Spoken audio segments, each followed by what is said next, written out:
Kozhikode Eranhipalam lodge മുറിയിലെ കൊലപാതകത്തിൽ പ്രതിയുടെ മൊഴി വിവരങ്ങൾ പുറത്ത്. കൊലയ്ക്ക് കാരണം മുൻവൈരാഗ്യം. മലപ്പുറം വെട്ടത്തൂർ പട്ടിക്കാട് സ്വദേശി ഫസീലയെ കൊലപ്പെടുത്തിയത് പൂർവ്വവൈരാഗ്യം കാരണമെന്നാണ് പ്രതി തൃശൂർ തിരുവില്ലാമല സ്വദേശി അബ്ദുൾ സനൂഫ് നൽകിയ മൊഴി. മരിച്ച ഫസീലയോട് പ്രതി അബ്ദുൾ സനൂഫിന് മുൻവൈരാഗ്യമുണ്ട്.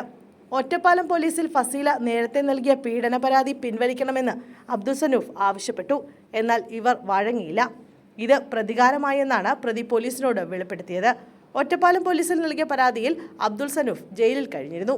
ഇക്കഴിഞ്ഞ 24-ന് ഫസീലയുമായി ലോഡ്ജിൽ മുറിയെടുത്തു. 25-ന് രാത്രി ശ്വാസം മുട്ടിച്ച് കൊലപ്പെടുത്തിയെന്നാണ് പ്രതിയുടെ മൊഴി. ചെന്നൈയിൽ നിന്നും പിടിയിലായ പ്രതിയുടെ അറസ്റ്റ് ഉടൻ രേഖപ്പെടുത്തും.